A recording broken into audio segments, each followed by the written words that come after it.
ओम पूर्णमदः पूर्णमिदं पूर्णात् पूर्णमुदच्यते पूर्णस्य पूर्णमादाय पूर्णमेवावशिष्यते। अहं सर्वस्य प्रभुः मत्त सर्वं प्रवर्तते इति मत्वा भजन्ते मां बुधा भाव समन्विताः।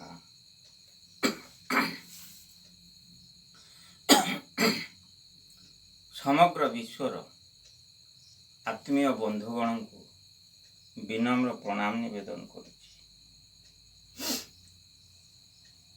अशांत विश्व महाप्रलय सचेतन उद्देश्य विश्व आध्यात्मिक आधारित यज्ञ बा कर्तव्य से कर्तव्य पुणी 5 प्रकार विगत आलोचन 4 प्रकार कही सारी। आज आलोचनार विषय हूँ भूत यज्ञ। यज्ञाशिष्ट आसीन सन्तो मुच्यते सर्वकीड़ी विषय भंजन्ते ते त्वगं पापा ये पचन्त्यात्म कारणात्।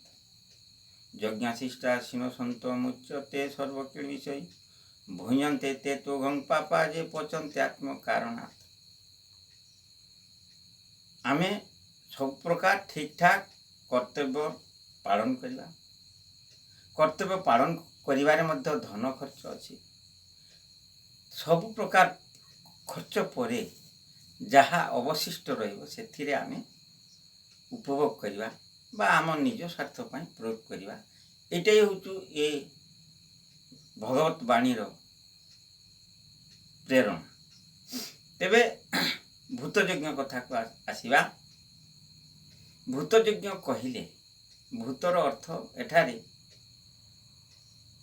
डाहणी चिरगुणी मशाणी चंडी प्रेतात्मा ए सबुर विषय नहीं। भूत अर्थ शरीर पिंड एवं विशेषकर एठारे पशु पक्षी मानकर सेवा शुश्रूषा पशु पशु पशु पक्षी मानक सहित सहावस्थान यही हूँ मुख्य उद्देश्य। तेबे आमे ग्रामांचल रे प्राय गृहपालित पशु पक्षी अनेक रखुचे। तेणु आमर जे भली भोक शोष ज्वर व्याधि रहुची पशु पक्षी मानकर मध्य से भली भोक शोष ज्वर व्याधि रही तांकर सदा सर्वदा माने सुस्थ रहिबा पई चिकित्सा मध्य करिया दरकार एवं नियमित आमे जे भली खाद्य खाउचे तांकर मध्य खाद्य पानीय देवा पालन पोषण करिबा। केते क्षेत्र रे देखा जाए गोरु छेड़ी माने विशेष खाद्य पाई पारंती नाही माने अपुष्टिकर जेटा कहा जाए। तेणु चेष्टा करिबा आमे जेतिकी रखिबा सेमानकर पालन पोषण करिबा। ता बाद बिना कारण रे कारण न थाई पशु पक्षी मानक ऊपर को टेका पथर फिंगिबा ठेंगारे पिटिबा बद्ध करिवाटा अमानविकता मानविकता नहीं। कारण न थाई कहीं तांको दंड मारिबा। जेहेतु आत्ममयी आध्यात्मिक विज्ञान कथा चली आध्यात्मिक चिंतन कथा चली तेणु चिंता करिया दरकार तांको हृदय तांको शरीर मध्य जीवन शक्ति जीवन बा आत्मा जहाँ कहते अच्छी आम शरीर जो भली अच्छी तांको शरीर मध्य अच्छी। देखंतु जो मान को घरे पारा रहुची पारा मान को देखंतु मालिक एवं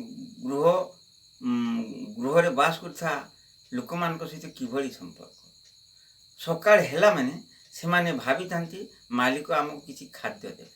देखिए दुआर बारंडा पिंडारे डहड़ विकल हेबे मालिक डाकिकी से चाउल दिंतु अन्य जहाँ दिंतु से माने खाई सारी पड़े आ चाहिए से समय से हाथ बस आ कि संपर्क।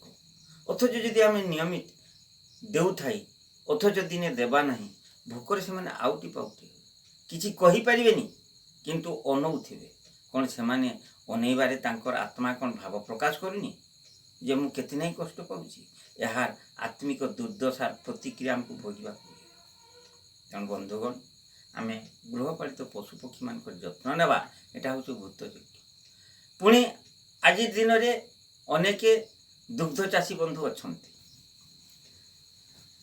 तो दुखर सहित भी कहवाक हुए बेले बेले अधिक लाभ पाई बाछुरी मान जो पाइबा हक प्रकृति दत्त मातृस्तन क्षीर आम चाष दुग्ध चाषी हिसाब से जेहेतु आम अधिक सेवा जत्न करे गाई मान तेणु आम तांकठु दुग्ध अधिक परिमाण नेबा किंतु से स्तर रे आम कर्तव्य हूँ गाई मान को अधिक परिमाण रे पुष्टिकर खाद्य देवा अधिक क्षीर हम अत्यंत कौन कहबी माने 30-40 भाग स्तन रे रहू बाछुरी माने खातु से माने भी हृष्टपृष्ट हूँ ये गोटे नहिले किछि दिन जेते पर्यंत बाछुरी खाद्य ग्रहण करि पारि नाही मातृ क्षीर रे भरोसा रही सेतेबेले पर्यंत अत्यंत पूर्ण मात्रा रे बाछुरी को क्षीरपान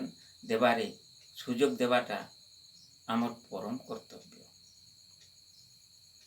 आउ बिना कारण रे पशुपक्षी बध करने कथा मानविकता नुहे आउ गोटे पॉइंट कहबी धरतु गोटे भाव आम भाविबा दरकार मु बस रे जाउची बा गोटे समस्त संघ भितर मु बसी अनेक भाई बंधु सब बस से परिवेशटा को सुंदर श्रृंखल रखापी शांतमय रखापी से किसी आम नियम पालन करवा जदि मोर किसी बदभ्यास अच्छे सेटा को किसी समय पाई संयम रखा अर्थात संघरे रहिला माने संघर परिचालना नियम रे आमे रहिले संघटा आमर श्रृंखलित शांतमय रहिबो आमे सुखरे बंची परिबा शांति रे बंची परिबा जदि आमे संघर से समय नियमटा न मानिबा धरंतु गोटे छोट उदाहरण पाइबी मु धूम्रपान करे माने सिगारेट टाणे किबा बीड़ी टाणे ना मोर एटा अभ्यास अछि माने